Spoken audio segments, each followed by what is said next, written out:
Selanjutnya nih pertanyaan, wah enak paling enak bagian nanya satu sama ya. Saya waktu di Batam, Ustadz habis-habisan nanya saya nggak bisa berkelit. Sekarang Ustadz harus jawab ya, janji. Terima kasih.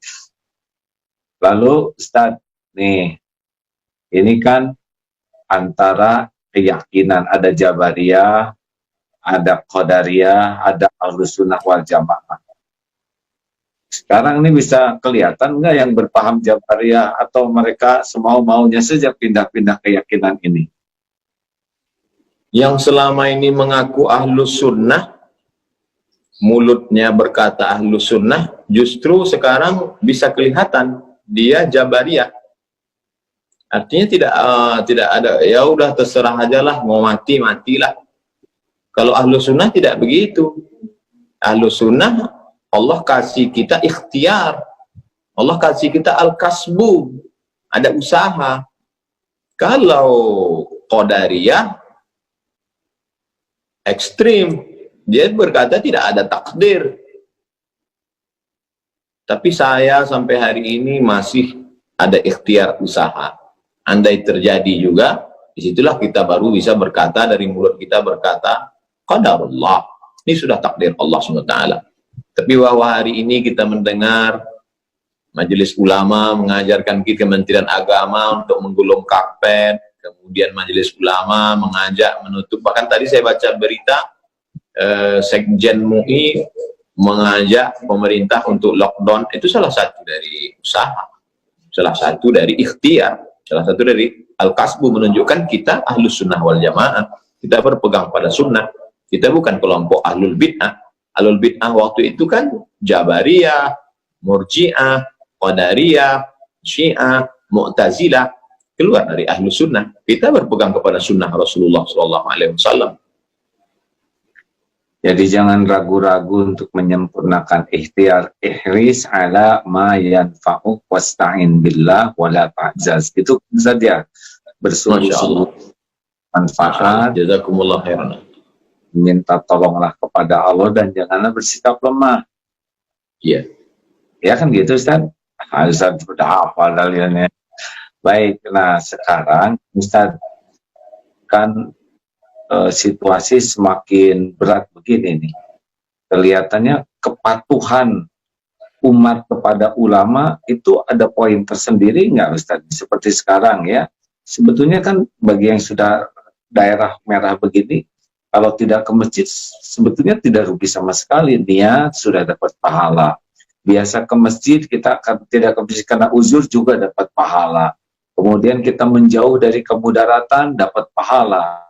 Tidak mencelakakan orang lain dapat pahala, patuh kepada ulama juga pahala. Jadi sebetulnya luar biasa dalam keadaan begini kalau kita betul-betul pakai hati dan kejernihan berpikir. Gimana menurut Ustaz bahwa ya kita ke majelis ulama tuh ada poin khusus tidak tuh?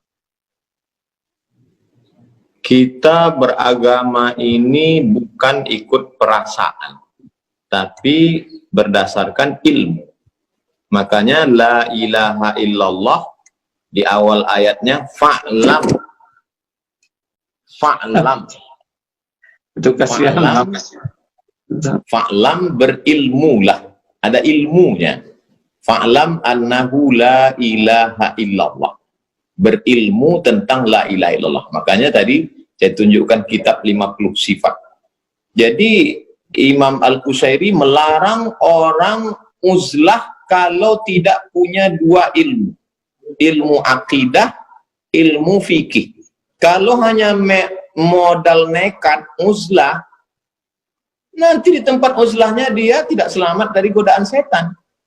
Bisa-bisa keluar bukan menjadi orang bersih hati, malah jadi dukun.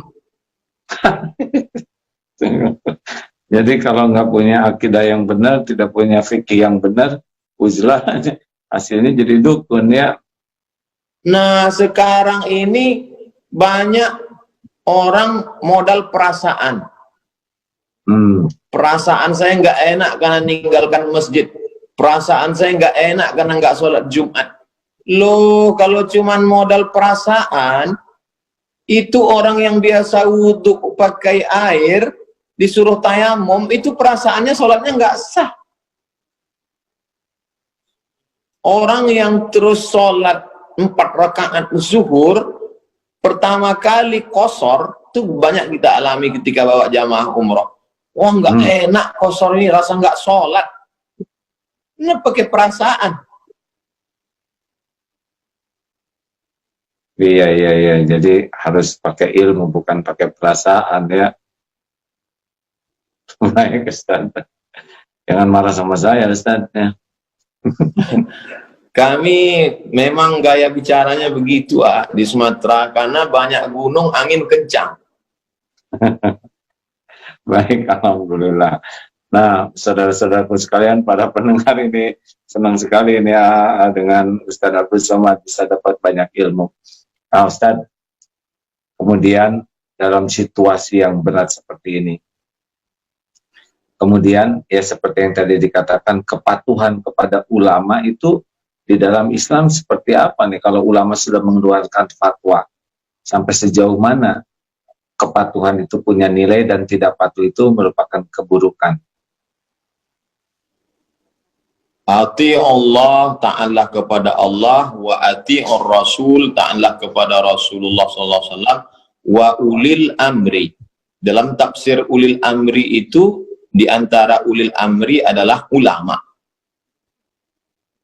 Lalu kemudian dalil yang kedua, Nabi SAW tidak meninggalkan dinar dan dirham. Nabi tidak meninggalkan istana kursi emas. Yang ditinggalkan Nabi adalah al-ulama warasatul anbiya. Ulama pewaris para nabi. Jadi kalau seandainya kita hidup di zaman Nabi, kita ikut Nabi Musa. Ikut zaman Nabi, ikut Nabi Isa, ikut zaman Nabi, Khatamul Anbiya, ikut Nabi Muhammad SAW. Sekarang Nabi sudah meninggal. Yang kita ikut siapa? Pewaris para Nabi. Siapa? Ulama. Jadi dua saja. Kita ulama berijtihad, atau kita orang awam ngikut ulama. Saya bukan ulama. Saya orang awam. Saya cuma suka baca buku-buku ulama dan mendekatkan diri pada ulama, maka saya ikuti fatwa ulama, fatwa tuan-tuan guru, fatwa Majelis Ulama Indonesia, karena saya merasa diri saya bukan ulama. Jadi kalau ada di antara masyarakat mengatakan, ini nggak benar nih MUI, berarti dia ulama di atas MUI.